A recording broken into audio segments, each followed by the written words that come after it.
I'm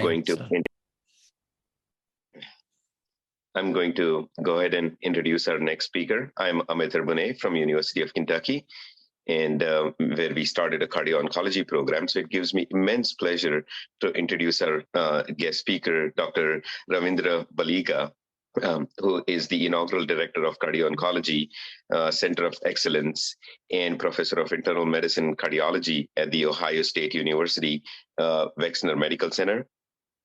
Dr. Balika earned his medical degree from St. John's Medical College, Bangalore University in India, and his MBA from University of Michigan, Ann Arbor. And he continued to do his fellowship in cardiology at Royal Postgraduate School of Medicine, University of London, and a clinical and research fellowship in cardiology at Brigham and Women's Hospital in Boston, Massachusetts. Dr. Balika was a research fellow at the Harvard Medical School in Boston and completed 2 more advanced fellowships in cardiac specialties, one at Boston University Medical Center and one at Texas Southwestern Medical Center in Dallas.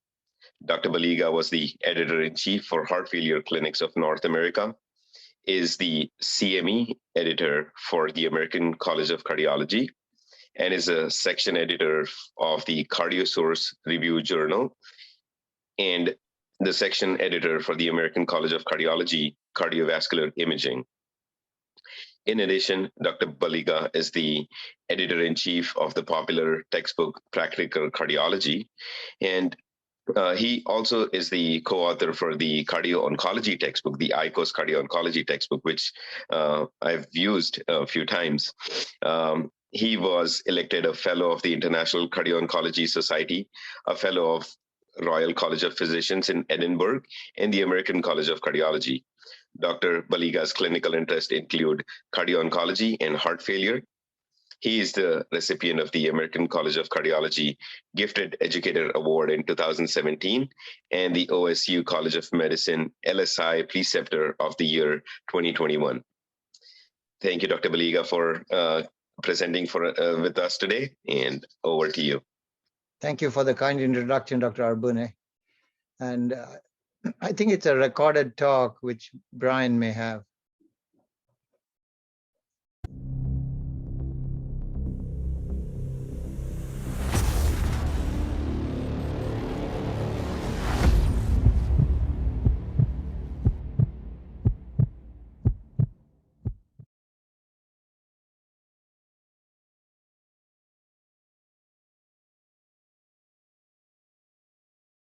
I would like to thank Dr. Andrew Coldige and the Kentucky ACC for inviting me to present at the 17th annual meeting plenary session.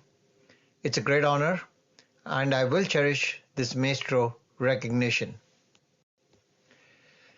Today, I will talk about Door-to-GDMT time, connecting the dots between recent advances in heart failure GDMT and cardio-oncology. My disclosures are, I have a podcast called God Knowledge Dog.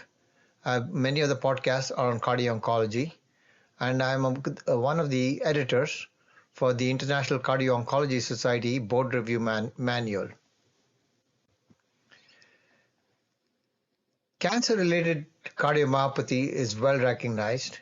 In this terrific review by Dr. Jeremy Slivnik, one of our fellows, we know that the incidence of heart failure with chemotherapy-induced cardiomyopathy could be as high as 25%, and the burden continues to evolve as more and more medications in oncology are emerging.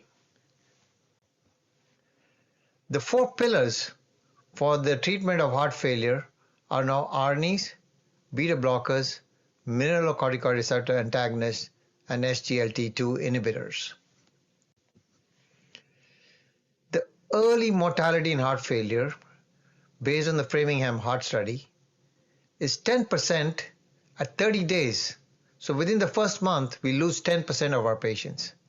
At the end of 1 year, as high as 25%, and and at 5-year follow-up, it's as high as 50%. The mortality continues to be high and is in a standstill and is as high as cancer. So our cardio-oncology patients have now two conditions which increased the burden of mortality. What is the mode of death in heart failure? In NYHA class 2 and class 3 heart failure, sudden death is the main reason for people dying. As high as 60% die of sudden death. It's only in class 4 heart failure that pump function, or CHF, is the predominant underlying cause of death. And this data is from the MERIT CHF study, which was published in the Lancet. Even in patients who are completely asymptomatic with left ventricular systolic dysfunction, the mortality is higher, and 40% of these are attributed to coronary artery disease, of which 43% die of sudden death. In our clinical practice, we tend to monitor left ventricular ejection fraction. This is a very elegant study in JACC, which showed that carvedilol improved left ventricular ejection fraction in anthracycline-induced cardiomyopathy. But I would like to emphasize that the benefits of GDMT is due to improvement in sudden death and left ventricular pump dysfunction. Beta blockers improve mortality in heart failure, as we all know, by reducing not only total mortality, but also cardiovascular mortality, both due to sudden death and death from pump failure. Similarly, in the Ephesus study, eplerenone reduced sudden death by 21%.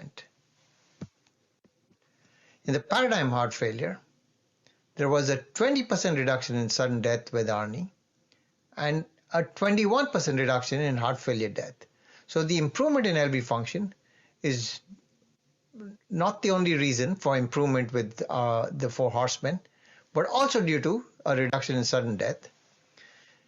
With SGLT2 inhibitors, in the DAPA heart failure, dapagliflozin improved mortality by reducing ventricular arrhythmias, reducing the incidence of resuscitated cardiac arrest and sudden death. And I'd like to thank Dr. Muthu Vaduganathan from the Brigham and Women's Hospital for sharing the slide with me. So if a patient with HFrEF receives no therapy at the end of 2 years, there's a 35% mortality. But with the treatment of these four new horsemen, the mortality is reduced at the end of 2 years to single digits. It's still pretty high at 9.5%, but the relative risk reduction is nearly 73%, and the absolute risk reduction is 25%, and the number needed to treat is 4. And this is work from Greg Fonerow, and I thank him for sharing this slide with me.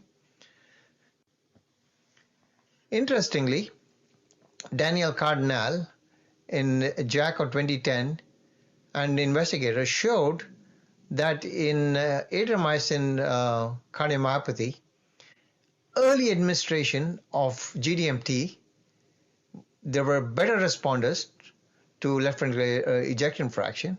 In fact, if therapy was started early in the first 2 months, there was a 64% improvement in ejection fraction. As therapy was delayed, the responders decreased, and at the end of 6 months, there were no responders. And this is one of the early studies which emphasized the importance of early therapy with GDMT. In the Ephesus trial, when they looked at eplerenone, an early eplerenone administration within a week improved outcomes, including sudden death, whereas there was no benefit when eplerenone was initiated after a week. In the Pioneer Heart Failure study, David Morrow and colleagues looked at outcomes, and they found that The effect of ARNI, that is sacubitril valsartan, was early, and the curve separated out as early as 12 days. And you can see here that the efficacy lasted through 8 weeks. And when you look at NT-proBNP in the same study, the curves started separating out as early as 1 week. So the benefits are early with ARNI, and this is an elegant paper in the NEJM by the Pioneer Heart Failure investigators.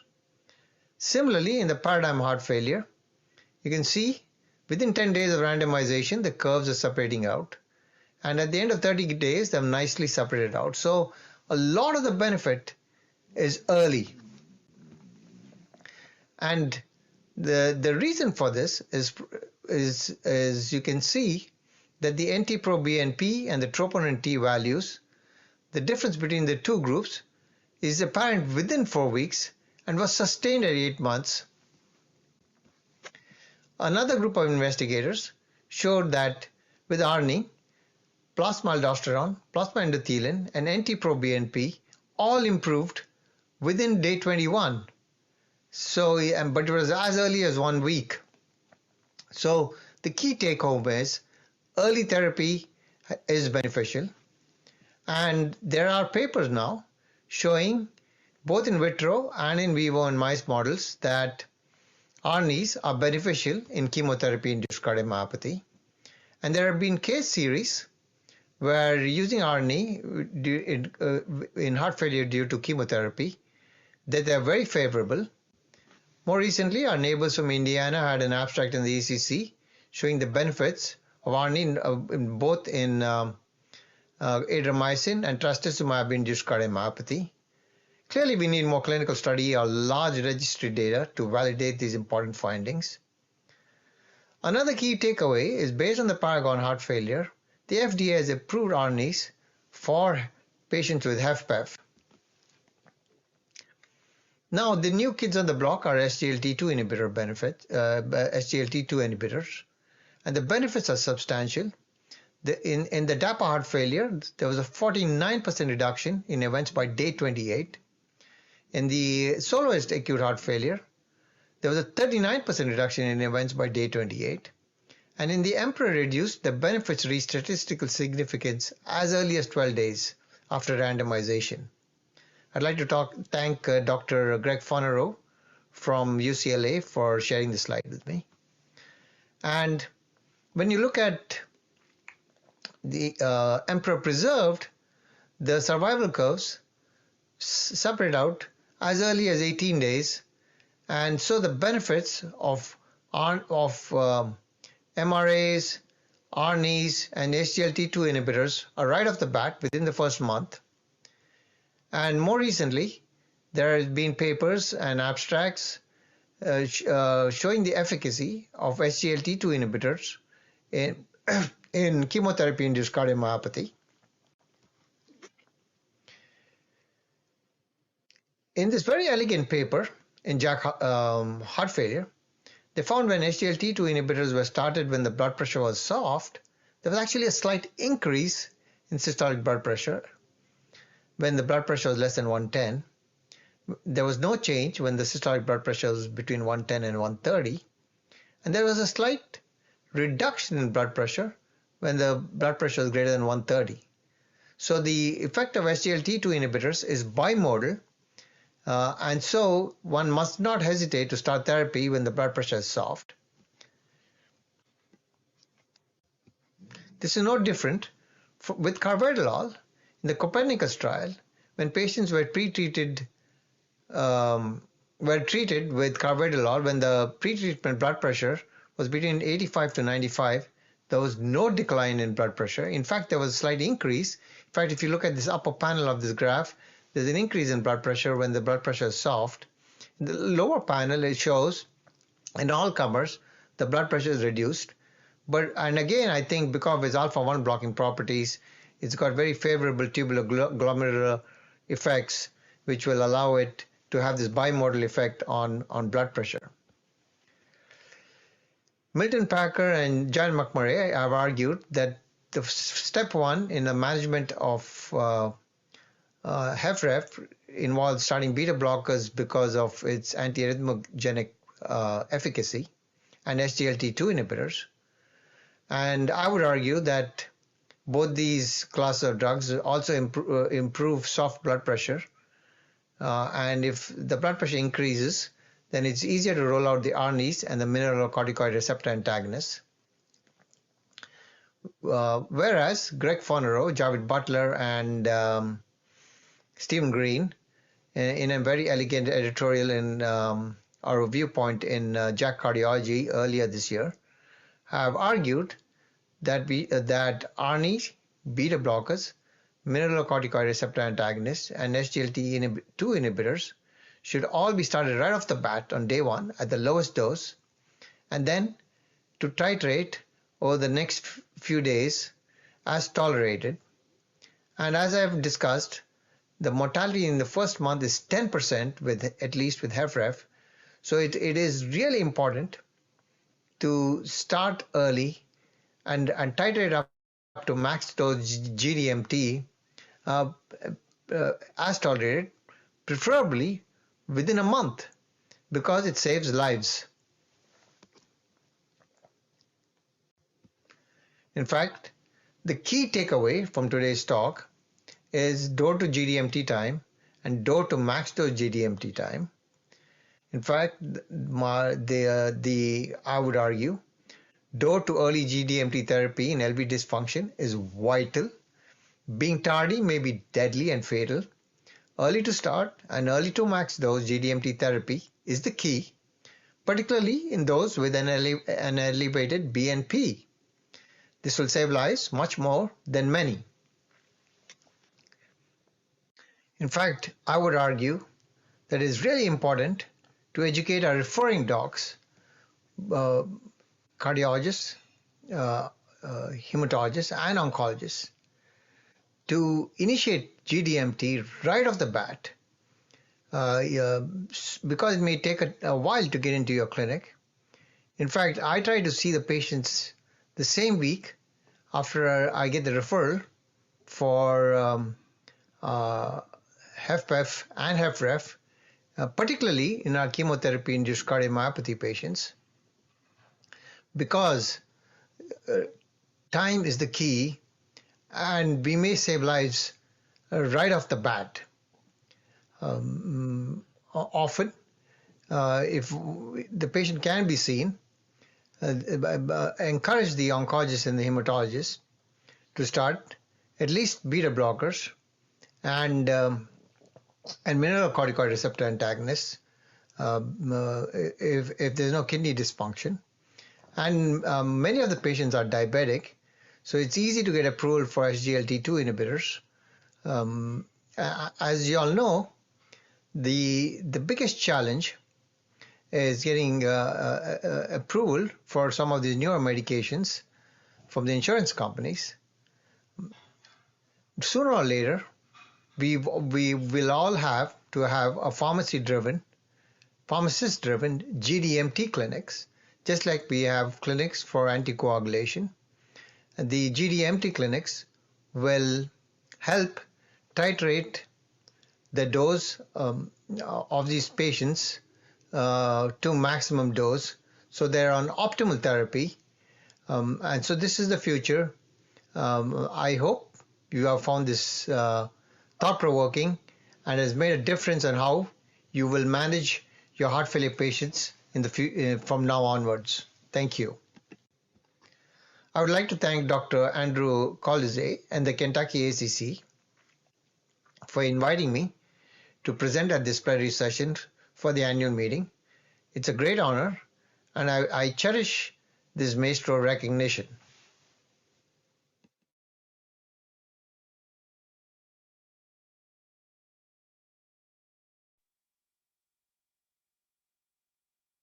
All right, that was a great talk. Do we have any questions? Morning, Dr. Balika. Thank you very much for joining us. It's a great pleasure to have you here today. So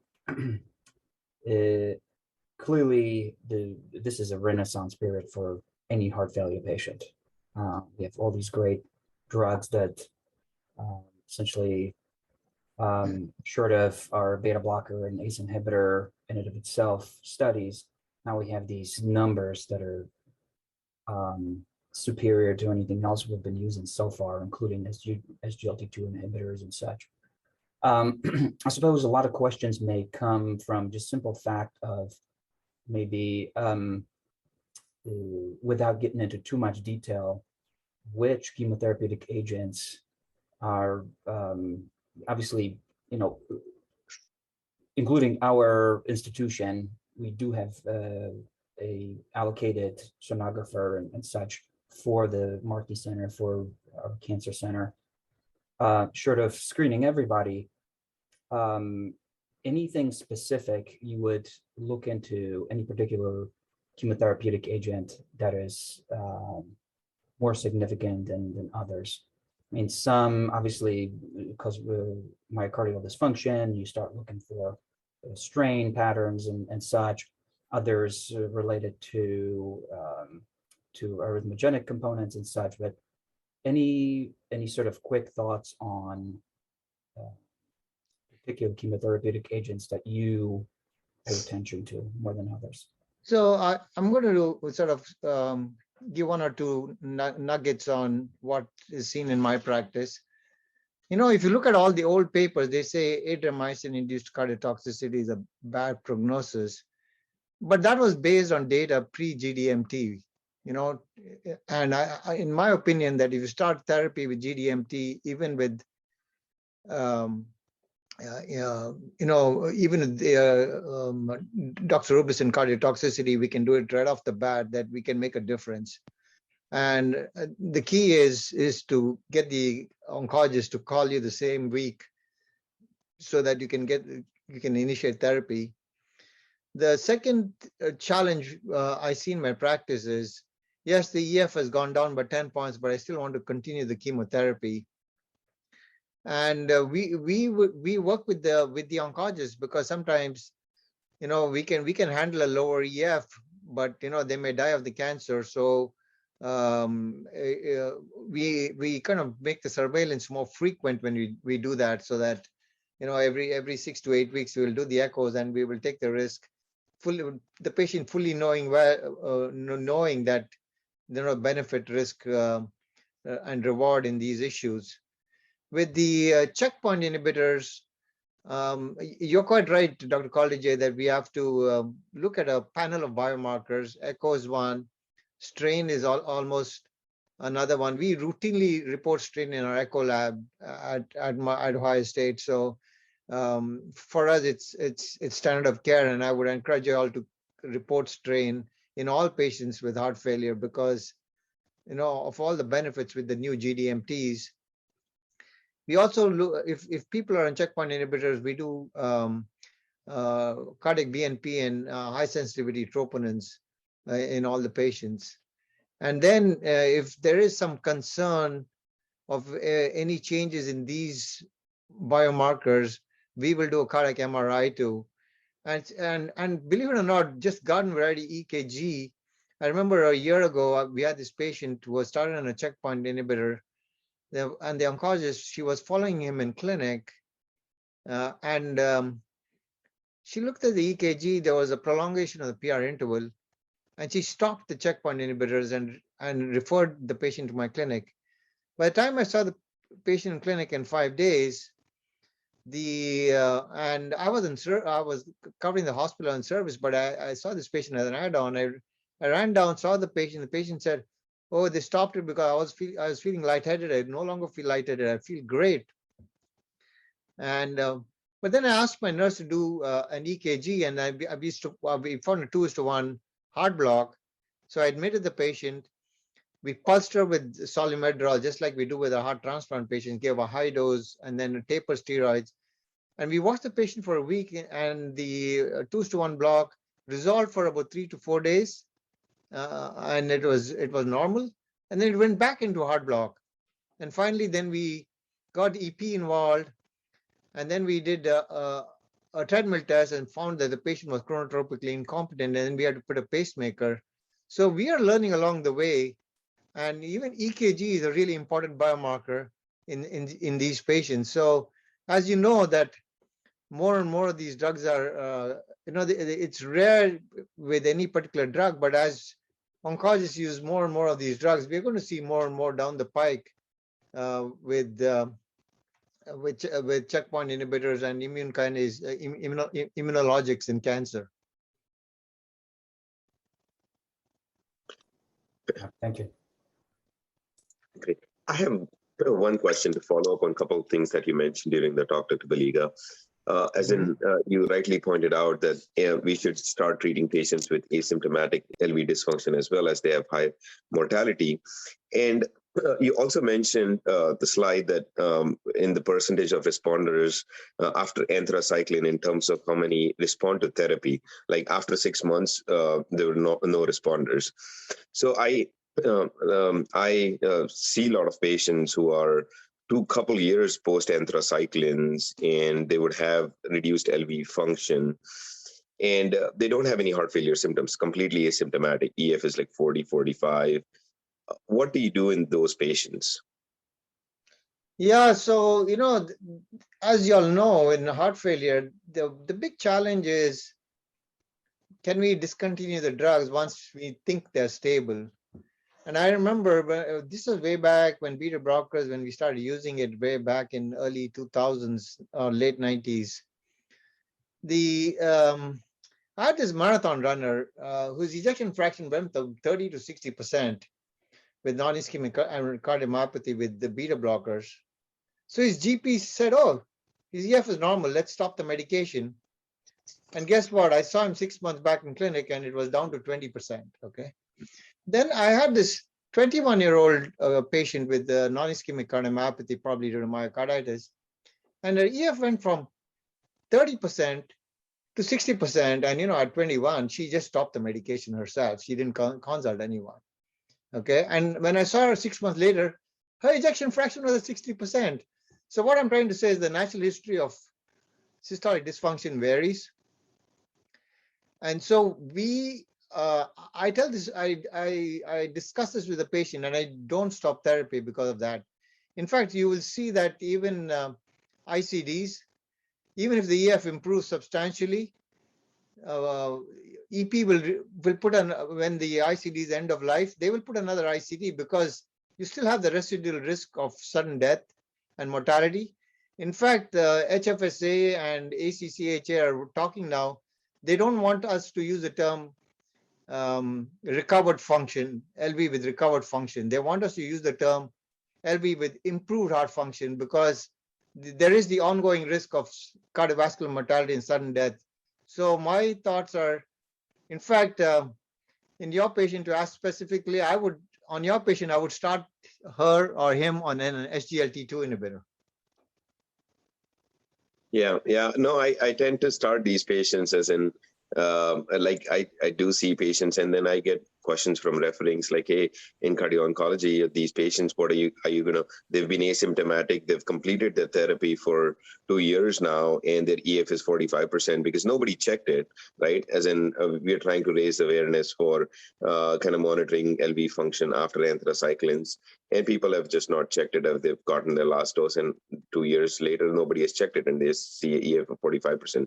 So I still encourage, if they have any room, if they have any slightest higher blood pressure and any other indications, and start them on beta blockers and ACE inhibitors. Follow-up question. And one more point is that on that same vein, that the Danish people looked at trastuzumab or Herceptin, and from a registry data, they found that the risk of heart side effects was there up to 9 years after discontinuation. Yeah. And so the risk is ongoing, Yeah, my trastuzumab Herceptin patients, I never take them off beta blockers and ACE inhibitors. I've been here just for a year or so, but in that much time, we have initiated therapy on patients, even with asymptomatic LV dysfunction with HER2 inhibitors.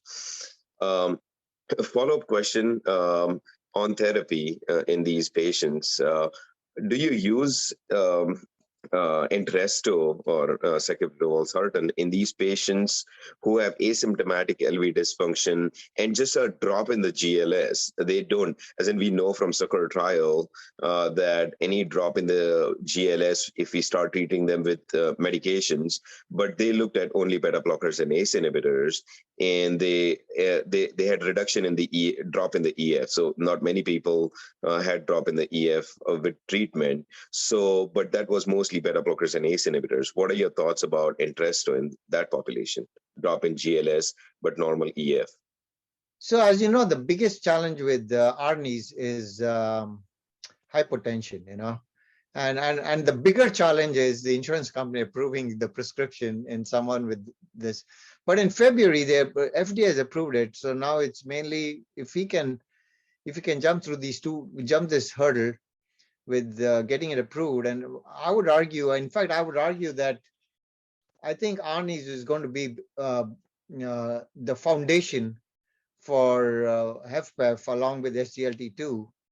And I also think ARNI would be foundation. Now ACE inhibitors, if you ask the nephrologist with diabetic nephropathy or any kidney dysfunction, for them, the foundation is ACE inhibitors. But I think once ARNIs are affordable, ARNIs is going to be the foundation for kidney dysfunction, particularly in diabetics.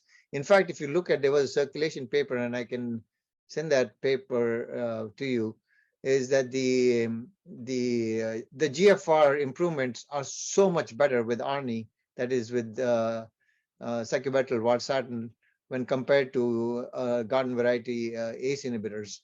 So to answer your question, in 5 years, we won't be using ACE inhibitors in our patients. Sure, great, thank you. Yeah, completely agree. Do we have any questions in the chat? Let's see. Do we have any more questions? Because I can keep on going with my questions on cardio-oncology, but I'll let others ask if we have any more questions and how we are doing on time, Brian. We are okay on time right now. Great. So here is one question from Steve Leung. And I just saw it. How often do you use CMR, and what do you look for? Do you look for strain, or do you look for ECV on CMR? I'm guessing this is for cardio-oncology population. Yeah, so it's interesting, when at Ohio State, we were one of the pioneers in the CMR program, and we are very visibly. So initially, I embraced it a lot, but the problem of CMR is portability. You can't, reproducibility in the office. And if you talk to my CMR colleagues, they love it. Okay, and it is a great tool in addition to echocardiogram. But if you notice, there were 2 papers recently in the European Heart Journal. They found that CMR has its limitations apart from getting them into a scanner. The spatial resolution is so much better than echocardiography, but the temporal resolution is not. In fact, they say that even for all these MRI parameters like ECV or T1 and T2 mapping, the recommendation of the paper in the European Heart Journal is the same reader should see it, and in fact, even we all know in echo, even if the same reader, intra-observer variation is 10% if they don't see the previous echo. So what we have made in our program, our echo director agreed with it, is that whenever one of our patients with LV dysfunction and EF is called, it's really important for our echo reader to compare it with the previous echo, because when you keep it side by side, then you can give the trajectory. Otherwise, if you throw in a number each time, then that intra-observer variation is as high as 10% in studies. And that makes it very difficult to practice cardio-oncology because we are on the fringes of LV dysfunction, so as to speak. And so to answer your question, MRI, T1 mapping, T2 mapping has evolved in the last 5 years. It's only getting better. But I think there's a lot of I think the two big challenges in addition to these new parameters is to get an MRI which is portable. And we use a lot of CMR in amyloid because it's so much better than echo. Great. Yeah, I tend to order a lot of, as in with my training in advanced imaging and cardio-oncology, I tend to order a lot of MRs, and we do use a lot.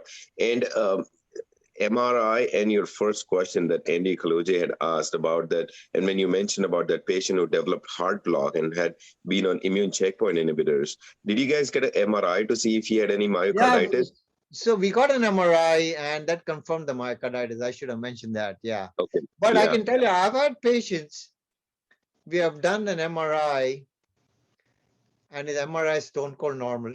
Okay. Mm-hmm. And the thing with enzymes, if you miss the window, you might not get that huge spike in high sensitivity trope, mm-hmm. by the time the patient complains to you. So you might not get that huge spike. And there have been cases where the tropes, BNP and MR have been normal, but mm-hmm. the LV is down or the strain has changed. And we have pulsed them with steroids, but because the mortality is high, you know.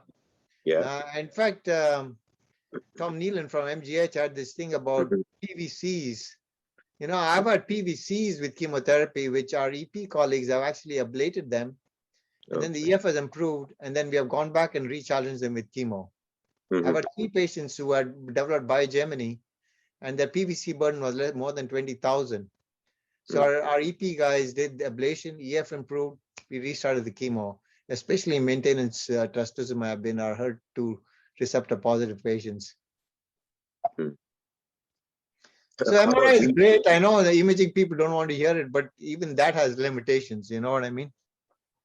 And so good old clinical, intuition is as helpful as anything else. Sure.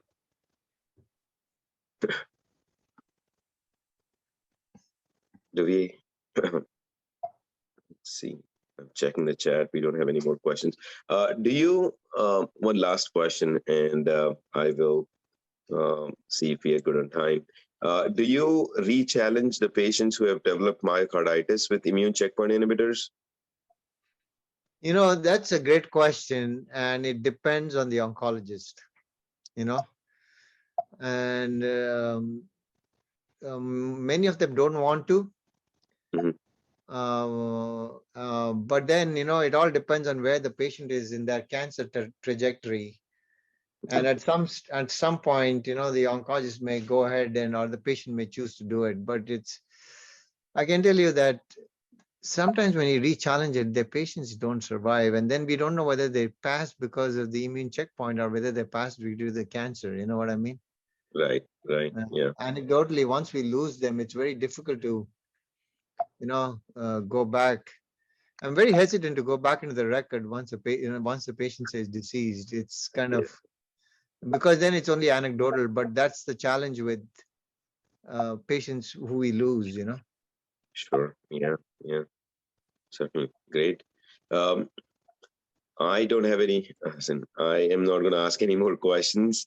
If we don't have any more questions in the audience, I'll turn it over to you, Chris, or Brian, and what? All right.